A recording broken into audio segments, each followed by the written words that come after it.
everyone, and welcome to our webinar. Firstly, thank you for joining us. My name is Courtney Sandor and I'm the Events Assistant here at Realise Business. Today's webinar is brought to you by the City of Ryde and funded by New South Wales Treasury for Small Business Month. Realise Business is a leading social enterprise empowering people to successfully run a business. Through our events, we bring our presenters, advisors and members together to share their expert knowledge in the interest of helping each other to learn and grow to their highest potential. So before we get started, I'm just going to run through some quick housekeeping points. So all attendees are on mute for the webinar. Let us know if you have any audio or video issues. Ask questions at any time. We will be having a Q&A session at the end. So use the chat box to ask the questions, and this session is being recorded.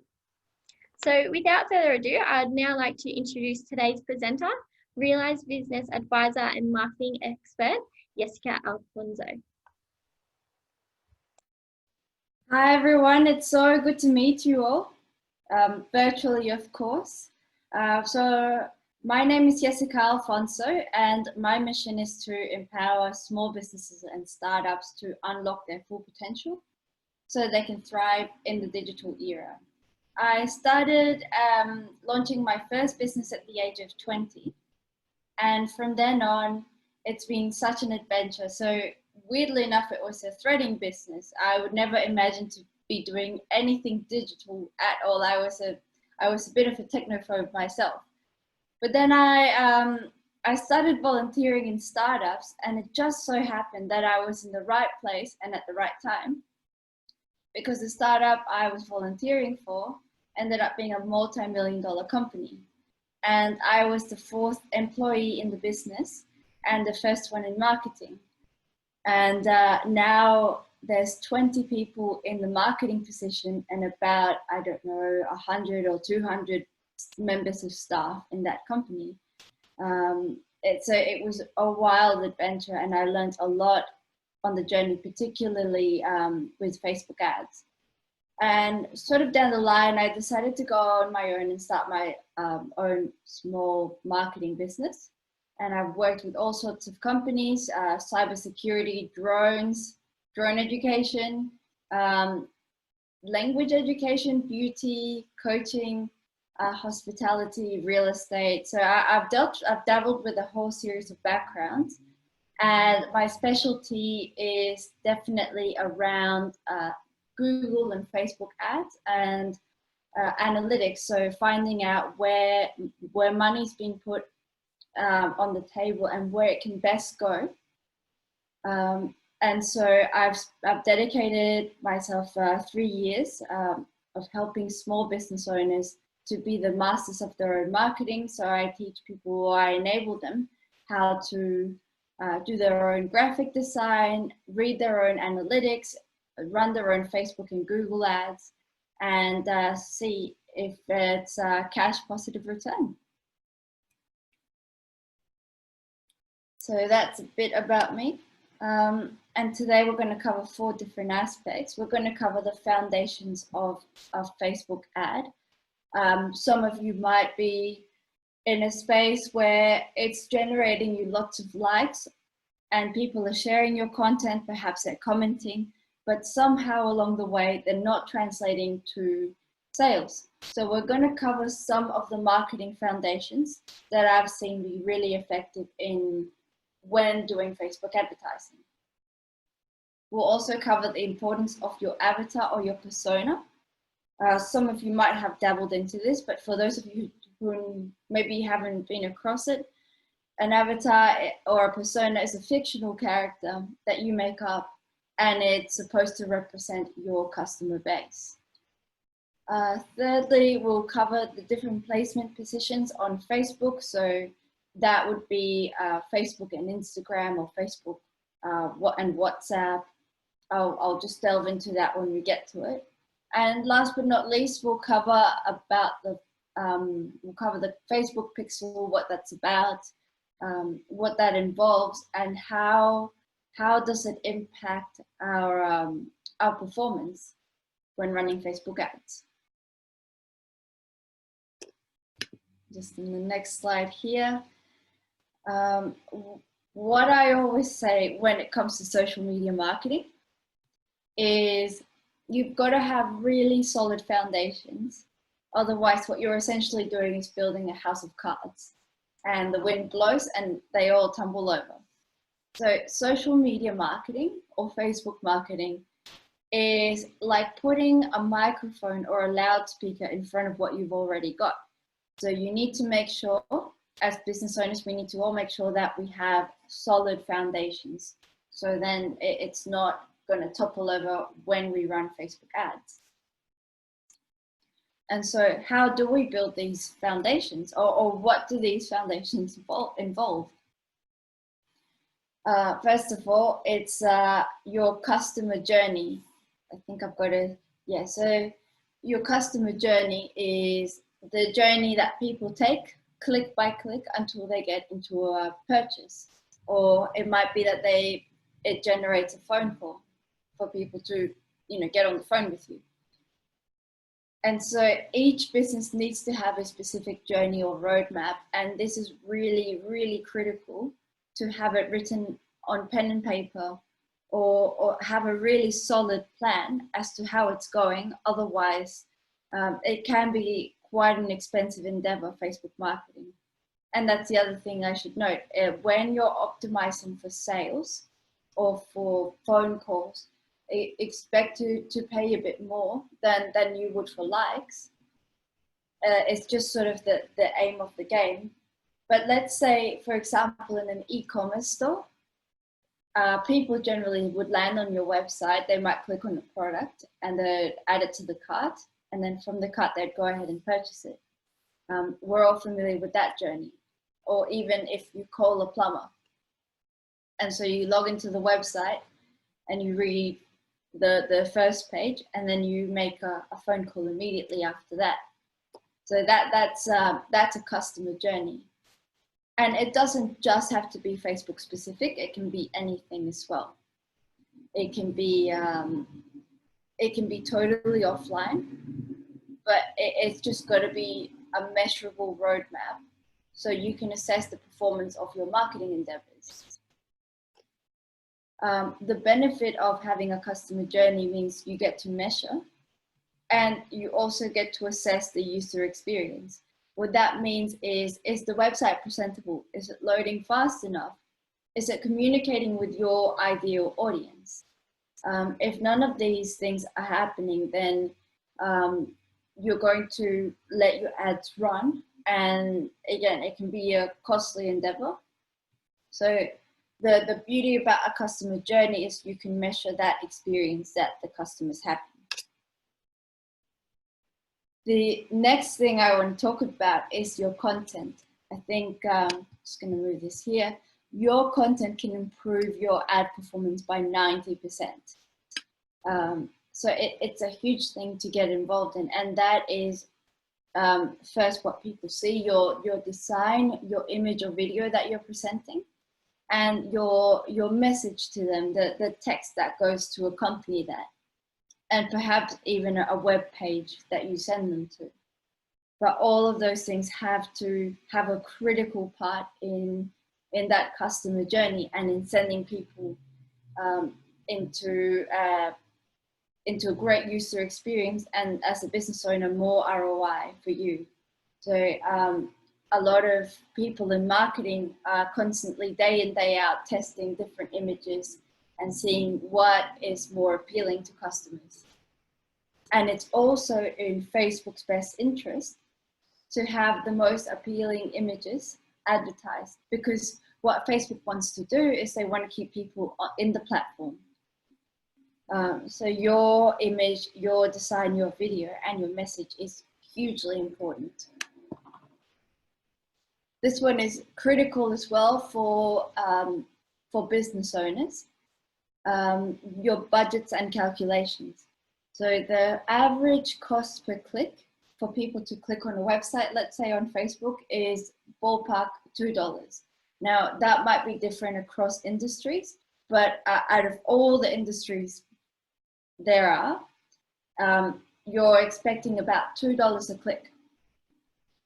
And you just have to be mindful of your advertising costs. For example, let's say you're selling dresses or shoes. Let's say shoes. Now, say your shoes are $20 online, and it takes you $8 to create $20. That is $12 revenue per user. And you have to really think about your overheads. You have to think about shipping costs, and you have to think about your operational costs. So think about it, whether it makes sense for your business. I've seen some spectacular business models, and Facebook may not be quite the right avenue for them. And some other businesses they're really fitting for Facebook. So really have a sit down and crunch these numbers, or come and speak with one of the advisors, and we'll give you a hand in doing that calculation. It's really important to do your forecasting and really lay your expectations before getting into Facebook ads and spending. So really think about what it would take to create an ROI positive experience for you. I have a feeling I'm going to get a few questions about these, and I'm happy to answer them at the end.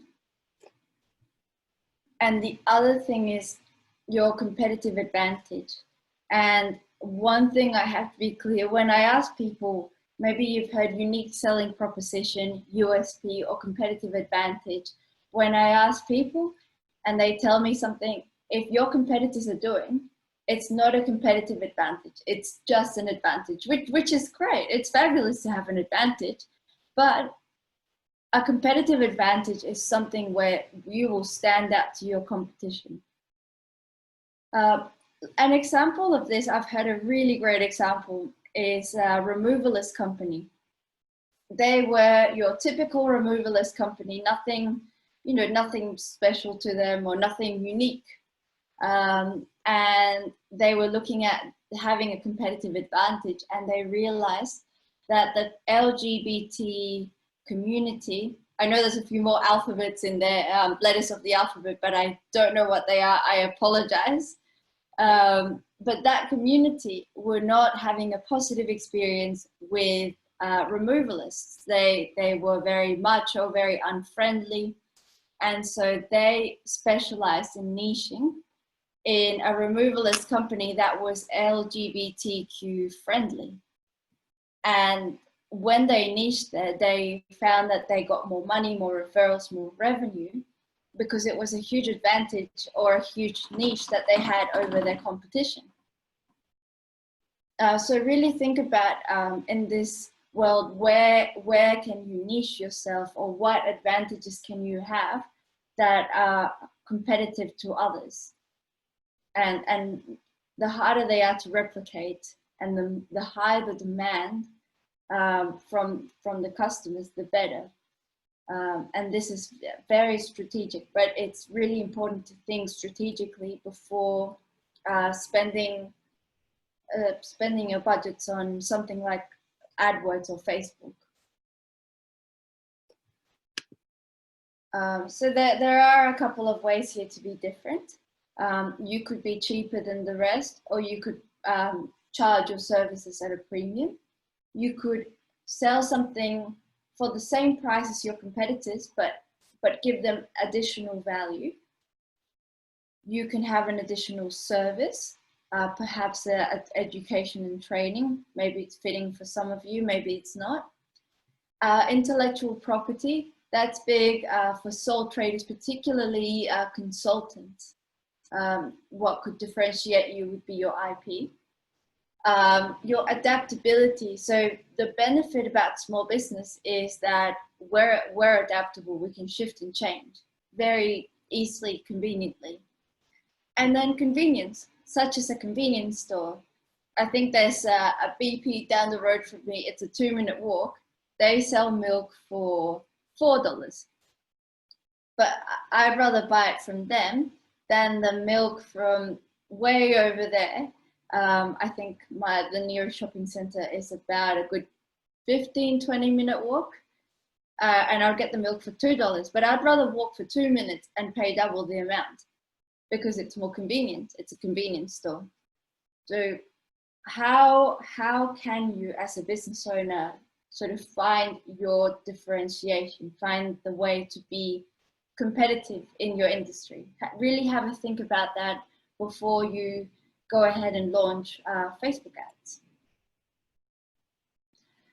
Next thing I'd like to talk about is your avatar or your persona. So that's the fictional character I was telling you about. It's always nice to come up with a name, and the golden rule is you can't have the same name as a client that you already know, because it's not, even though that's an ideal client that you might be thinking of, it's an amalgamation, it's a combination of all the clients that you are selling to. It's that client multiplied by 1,000. So you put the name, the age range, the gender. Some businesses might be 50-50, 50% men, 50% women. Some might be 80-20, 90-10, or some might be very one gender specific, like the Shaver Club. And what do people want from you is really important. It's very critical to explain that simply and succinctly, so you can deliver value. I know lots of people, particularly in the technical fields, some coaches, some consultants really have maybe a disconnect with what they're selling and how that's communicating with the customer because of the technical words. So if anyone here is very technical, really have a think about how that's sort of landing on your customer. Are they receptive? Do they understand? And then the other thing to note is the pain points. Like really get in touch and really get connected with what people are going through. So yeah, that's pretty much your persona. I'm just gonna spend some time. I hope the internet is okay. I'm getting a few comments about my internet being a bit shaky. Just Courtney will let me know otherwise.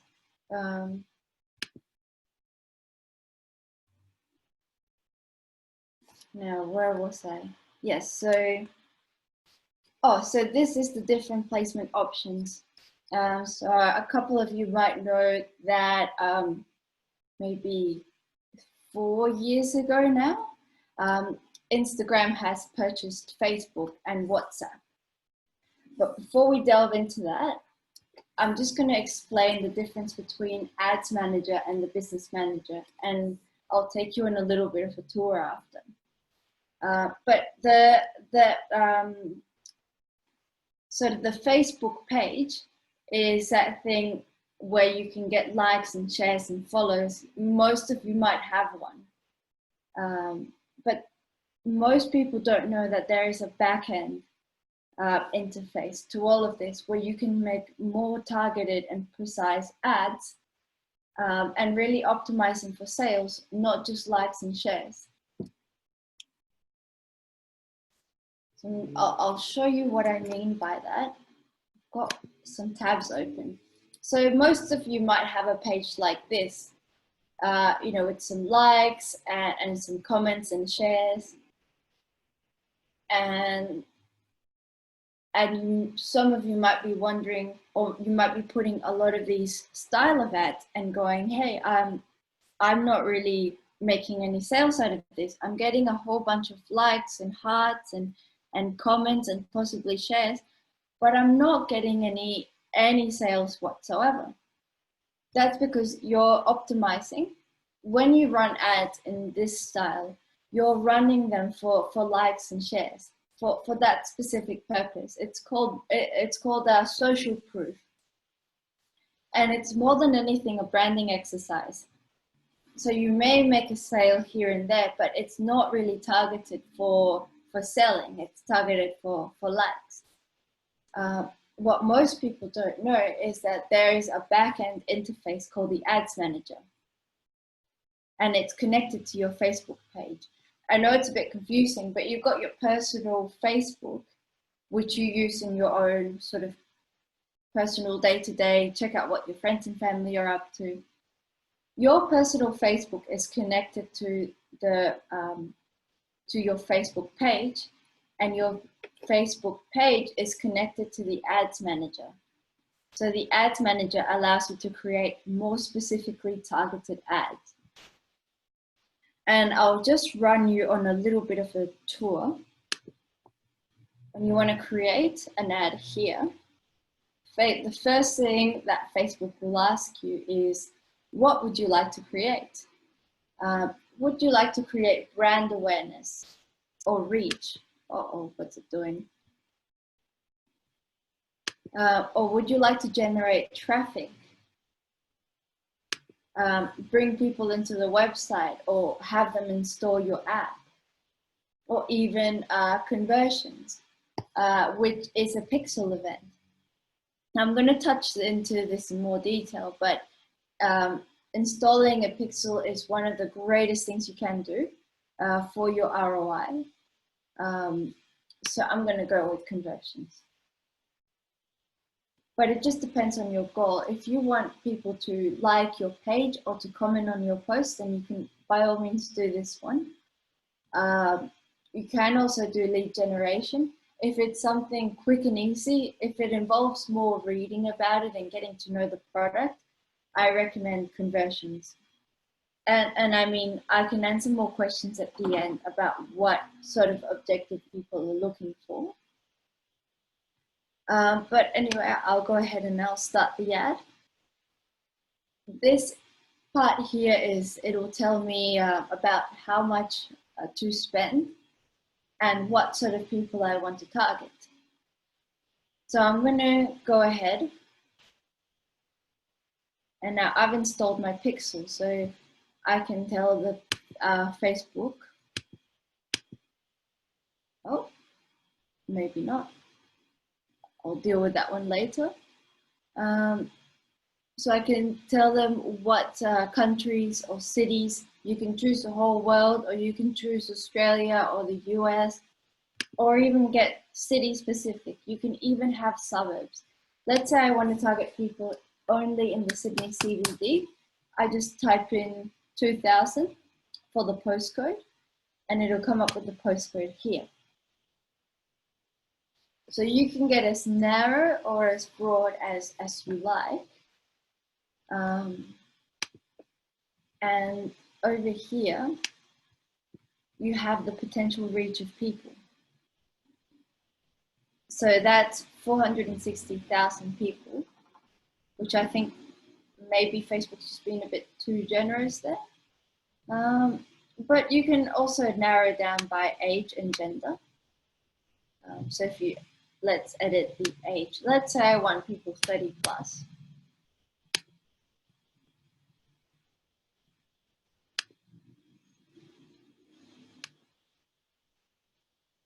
And your placements.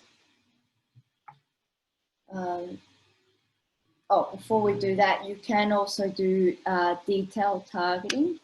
So if I want to target, hope this works. If you want to target people that are interested in certain things, you can find certain keywords here. So this particular product is about happiness and gratitude. And what I'm going to do as well is I'm going to click untick here. It says reach people beyond your detailed targeting selections when it's likely to improve performance. But I'm just going to untick that so I can get a more accurate reading of the population. So there's 170,000 people that are interested in this and live around the Sydney CBD. I might even broaden that to Sydney City. And it'll come up with a bit of a radius. So that's 1,600,000 people, 1,600,000 people, I should say. And if I narrow that down further, I'm going to put in, let's say, people that enjoy yoga. So you can just keep playing with these keywords. You can even look at the suggestions box and just sort of have a look through. What I meant by placements is you can choose where to put different things. So Facebook's bought Instagram and WhatsApp. I don't think WhatsApp appears here. But they also partner up with different news articles, or if you ever play games on your phone and you get a pop-up ad, sometimes Facebook partners up with those pop-up ads. What I like to do is I like to leave it in the default automatic placements because the Facebook algorithm will let me find the best people towards that particular goal. And then on my daily budget, I can shift it here. Let's say instead of 20, I spend $50 a day. Then this reach changes. So I can see how many reach and conversions I can get out of this. And then if I continue that,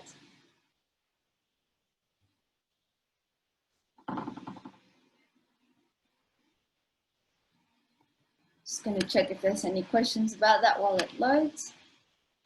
Can I create a separate personal Facebook and business Facebook? So your business Facebook is completely different to your personal Facebook. Your personal Facebook connects to your business Facebook. Your business Facebook doesn't really reach anyone other than, it does the advertising, but it doesn't really do, it's not really like a LinkedIn profile, let's say. So you can do, but I mean, I recommend you have your personal Facebook and have it connect to your business Facebook. Now, I'm not sure what it's doing here.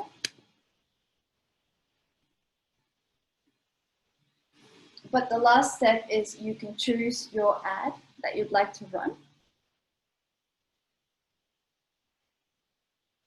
So my apologies, my internet is not the best right now.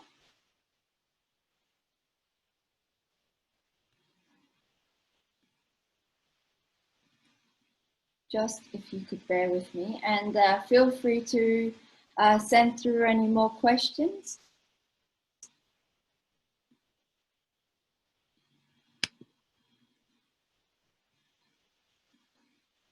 I might just do this step real quick so I can show you the last step.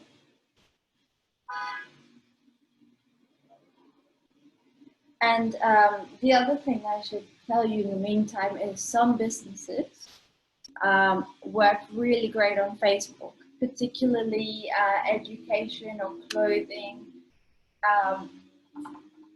And so I always get asked this time and time again, what is the difference between Facebook and Google, or which one's better? And it just depends on what industry you're in. To say, and it all depends, because Google's goal is to answer questions. So if your toilet breaks down, you know your toilet's broken down, and you're going to go ahead and call a plumber. That is, you definitely know. But when it's more like educational coaching services, you're not really sure. It's more like a latent need is what we call it. It's more like a need in the back of your head. And then you sort of come to a crossroad where you're like, you know what, I could use a personal trainer, or I could use a coach. And then you give those people a call. So Facebook is more tailored around those sort of ads. They generate a latent need in our in the back of our heads, and if your business is more around that model, then it does really well, whereas on Google it's more to answer a question. So if people know they want to take salsa classes, let's say, then Google would be a great avenue. But if they're not really sure and they're like, yeah, maybe I'll try this salsa course, might be good, that's the kind of style of ad we run. So it's not that one is better than the other. They both have very different functions. Okay, so now I'm in the last bit. I'm creating my ad. And you've got here that you can add some media. You can put some text. and the URL. I'm going to add the media here.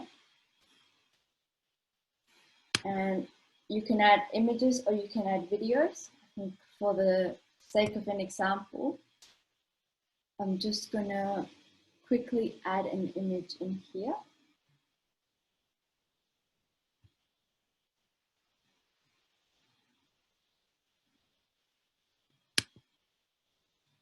And you have a little preview bar.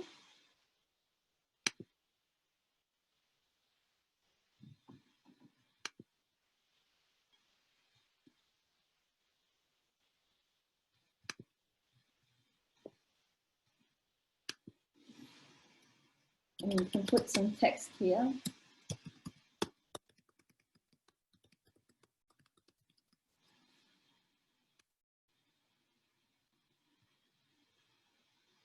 You just bear with me. Whoops, that's all capitalized.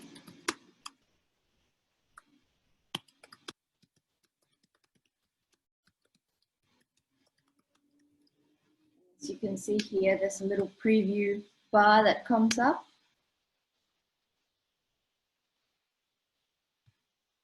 And you can put some headline text.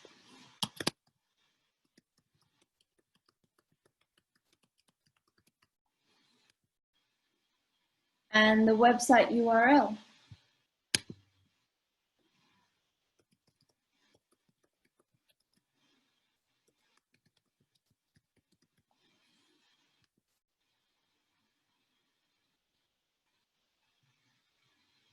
And you then get a preview here.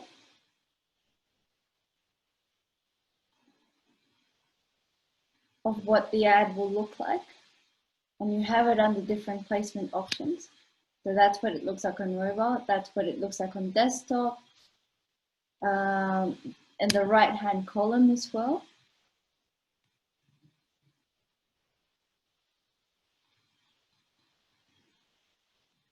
On Instagram, you can also have a look at what it looks like. I think they've even started putting them on Instagram stories.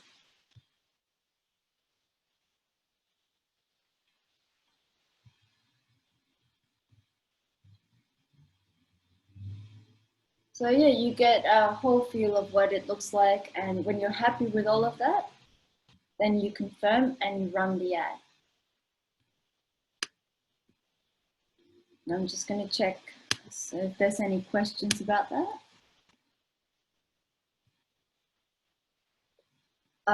Is that, I got one from Flora, is that a daily cost for one particular ad? No, so you can run multiple ads, multiple images, and have that all under the same cost. So that, say you spend $20 a day on the ad, that $20 will go to the best performing ad, the one that the Facebook algorithm deems the most popular. How do I link Google Ads with Facebook, asks Peter. Well, Peter, they're two completely different entities. You just don't link them together. You either run Google Ads or you run Facebook Ads. You can track everything that comes into your website with something like Google Analytics, and then it can tell you where the traffic's coming from, if it's coming from Facebook or Google. I got one from Terry here. How do you find out the customer's interest so you can target them properly? You know what, Terry, this is just a fine art. Like it just, I cannot give you an answer. A lot of it is testing and learning. That's what we call it in marketing. We test and we learn, and we just keep on trying different things. And when your cost per conversion, so your cost per sale, is lowering, then you know you're targeting a more sort of precise, specific customer. Anna says, I find Facebook doesn't like pictures with words. They reject it. This is true. They used to completely ban them. Completely, but now you get really heavily penalized. I think there's a 20% Facebook policy where 20% of the ad up to 20% must be covered in text. Anything above that, it will get really heavily penalized. You can check this. You can click on this thing here. You can find it on Google. It's called the Facebook grid checker. Facebook grid checker. And it's a tool that will, you upload the image and then it'll tell you whether it's got too much text and to sort of change it around, or whether it's got enough text for it to be acceptable. The ideal thing that you want to do is have less text rather than more. So you can update a file here and it'll tell you whether it's appropriate or not. So give that a go. I hope that helps. And I hope I answered the questions for Flora and Peter. I hope that made sense for you both. And thank you, Terry and Anna. I'll just move on with the rest of the slide deck.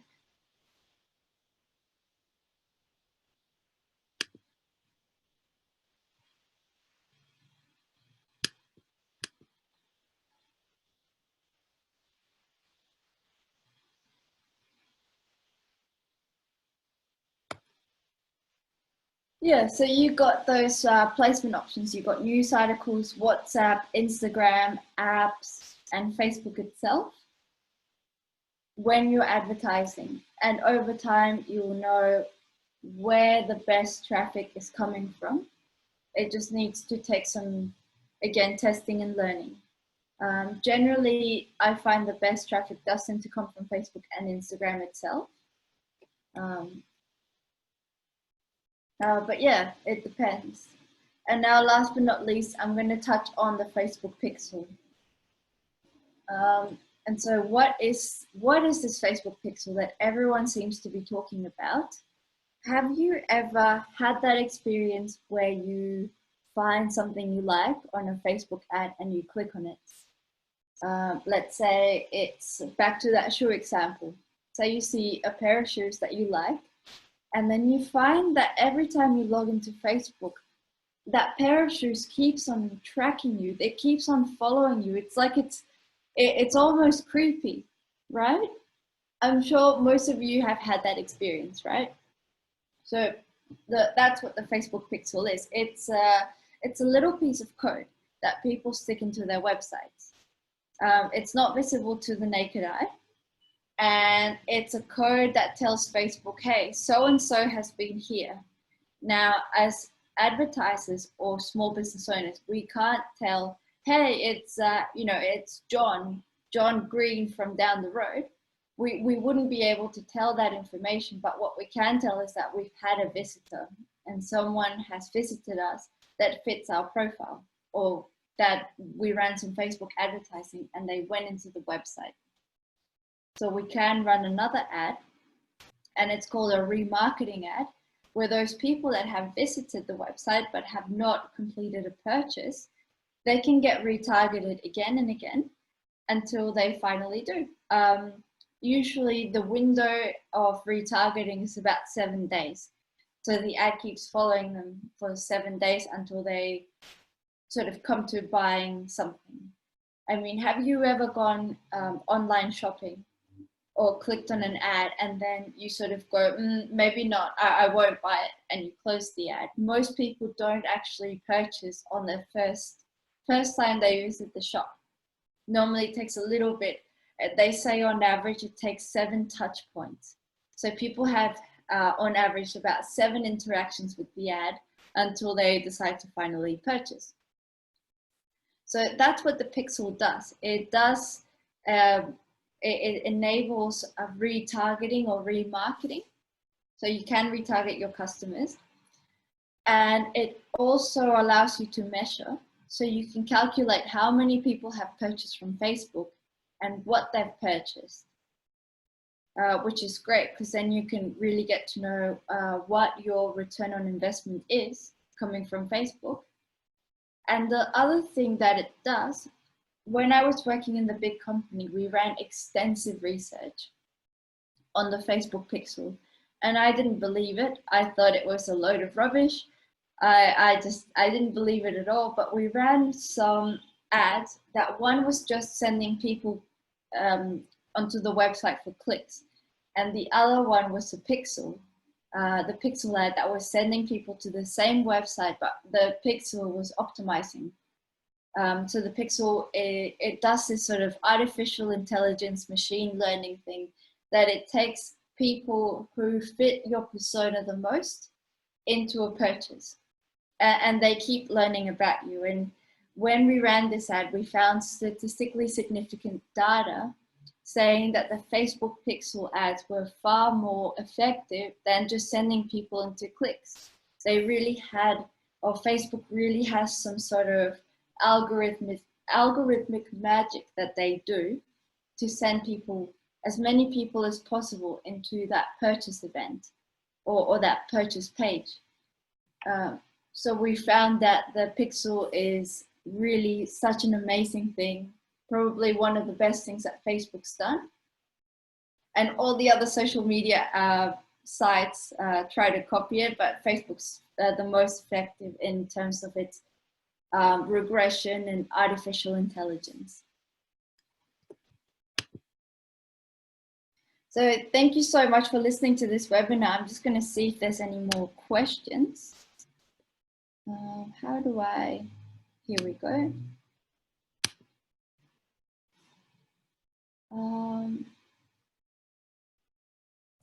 Yeah, great. I mean, feel free. I've answered some of the questions, but feel free to send some through.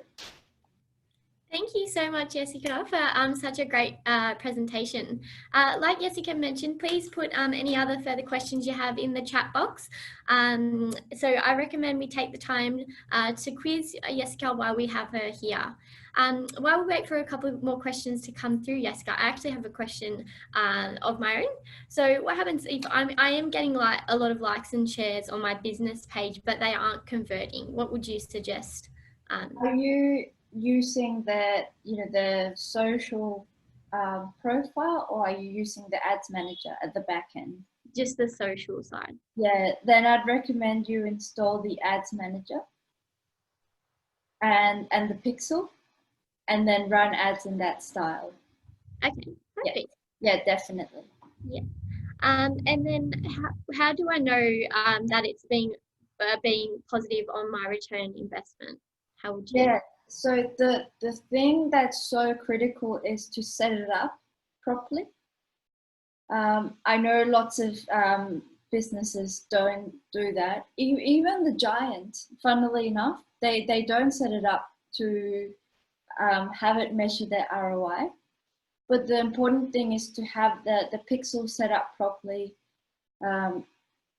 It might be a bit of an investment, but I always tell people that it's expensive to not have this set up. I think, yeah, it generally costs money. It's a very technical thing, but you can see the ROI on Facebook and how it performs. So you can look at what you've been spending and how much you've been making out of those ads. Okay. It's set up correctly. Yeah. Okay, perfect. So we had a question come through from Flora. So does it mean that Facebook ad will go through to Instagram at the same time? Yes, that's correct. So when you do these sort of paid ads in the back-end system, in the ads manager, Instagram is another sort of offering for a placement that they have. However, if you're doing the more social side, the likes and shares, or looking at your Facebook page, then you have to post them separately when it comes to that sort of platform. I hope that makes sense, Flora. All right, perfect. So we got one through from Anna. So she says, I use Instagram more than Facebook, but I run ads through Facebook. Is this a disadvantage? I guess it depends, Anna, if you're running these for free, like you're posting them up, or you're actually sort of putting money behind them. But I would say that it depends on your goal, Anna. Okay, so if you're looking for sales, then I would definitely be running them in the ads manager rather than boosting them on Instagram. Because if you boost them on Instagram, it's tailored for likes and maybe visits to your profile or your website, but I've not seen it as of today to convert into sales. So definitely see how you go setting up the business manager and the ads manager. Okay, perfect. So we had one from Caroline. So do you offer a service that connects the Facebook pixel?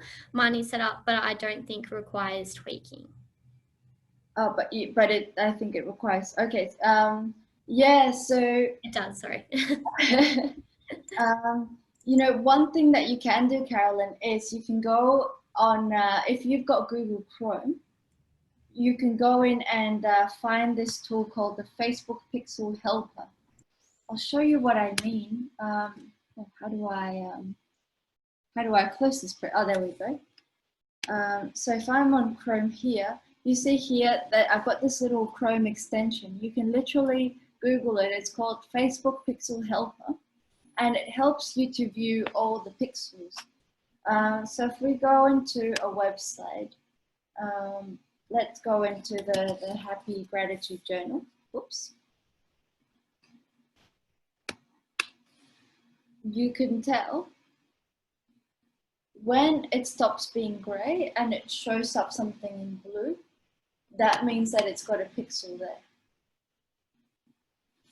So if I click on it, I can see that the pixel is right here.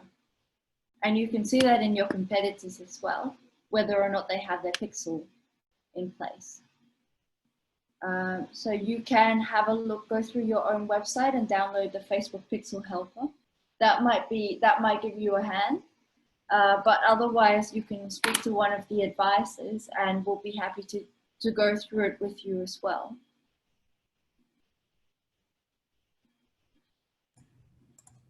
Perfect. All right. Thank you so much, Jessica, for this presentation. I'll just check the chat box. So we had one more question come through from Peter. So he's got, can I create a separate personal Facebook and business Facebook? Yeah, so they are separate entities anyway. I think I don't feel like I did a great job answering that one, but I'll show you what I mean. So this is your Facebook page. And your personal page is, oops, I'm just going to move this here. So this is my personal page, which is, you know, where I speak to my friends and do all my social things. It won't load, but you know what it looks like. Then you've got your business, your business page, and that is connected to your ads manager. So they're all different sort of entities all together, if that makes sense. So they're all going to be separate anyway, but they're all going to be connected to your personal account. I hope that answers your question. Perfect. Okay, well, it seems like we've got through all the questions, Jessica. Is there anything you'd like to mention before we close up the session? I guess just if you've got any queries about Facebook or about setting up anything that involves paid advertising, I'm more than happy to have a conversation. Feel free to book a time where we can have a really clear look and see what sort of roadmap or blueprint best fits your own business model. So feel free to reach out, and thank you so much for listening to me, everyone. Thank you, Jessica. So just before we close up the session, I just want to mention that we do have 2 more webinars coming up that are brought to you by the City of Ryde and funded by New South Wales Treasury for Small Business Month. So on the 19th of October from 11 to 12, we have If You Sell to Other Businesses, LinkedIn is the profile to use. And then on the 26th of October, we have Why You Need an Organic Social Media Strategy for Your Brand. So you can register for these webinars on the City of Ryde Ryde website or the Small Business Month event page. So thanks again, everyone. Thanks again to Jessica for sharing your knowledge with us today. And we hope to see everyone online sometime soon.